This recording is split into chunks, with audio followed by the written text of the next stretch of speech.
माहिती करून घेऊया. ठीक आहे. ठीक आहे. ठीक आहे.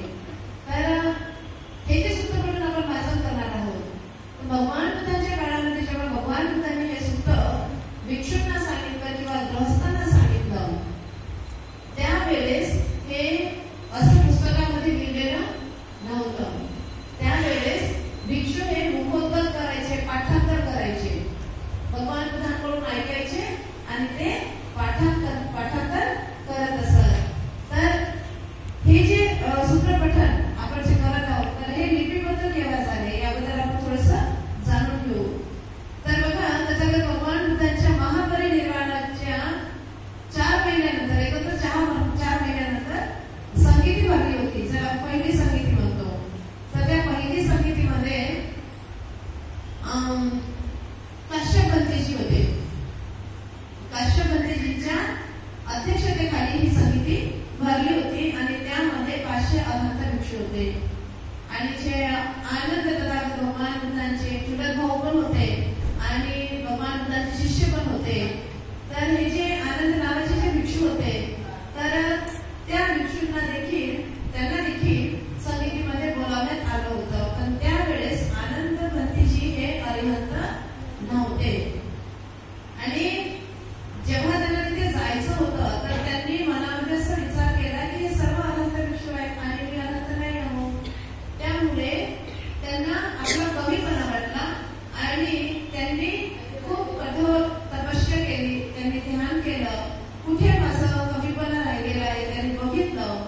आणि ज्या दिवशी पहिली संगती भरण्यात आली होती, त्याच्या आदल्या रात्री आनंद पंथीजी हे अरिहंत झाले होते आणि त्यांनी सुद्धा त्या समितीमध्ये सहभाग घेतला होता.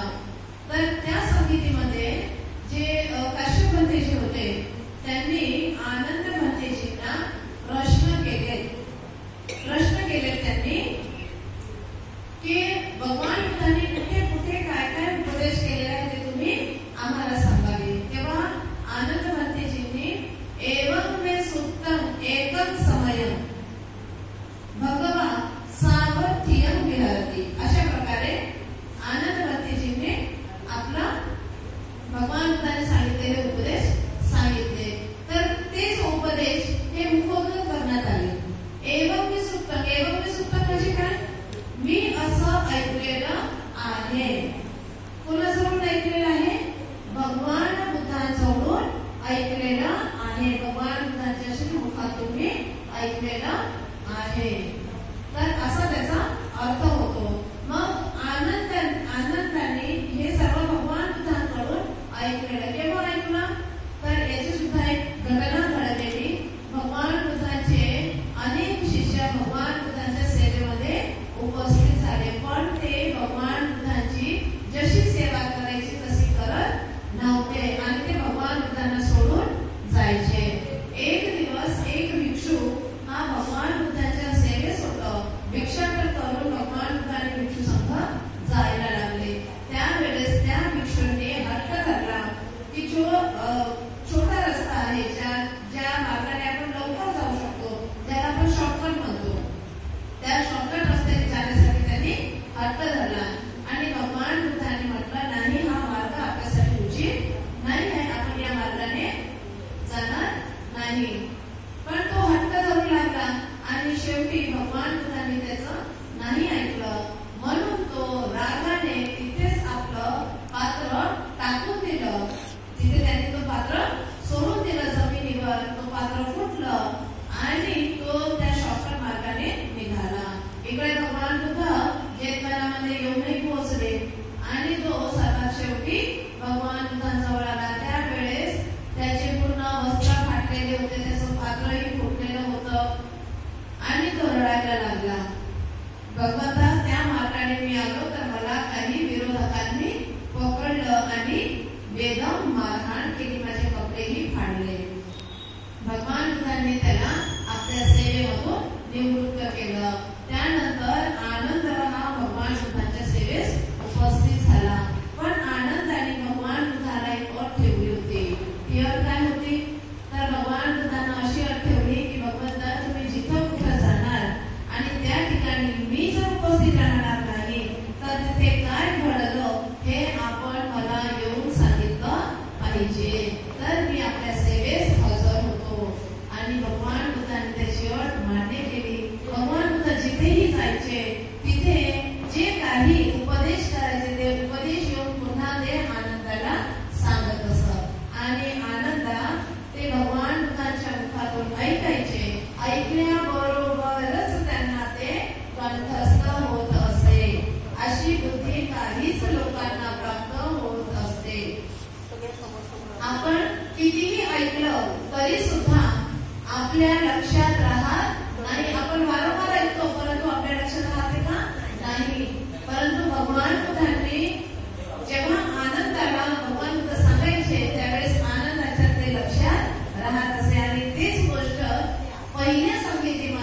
हीनयान कोण आहे?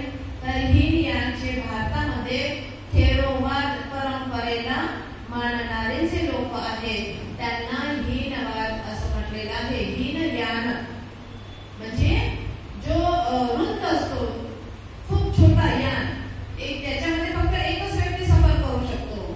जो व्यक्ती ग्रह त्याग करतो आणि अरहंत पदाला प्राप्त करत असतो, त्याचा संपूर्ण परिवार घेऊन तो चालत नाही, त्यामध्ये फक्त तो एकटाच असतो.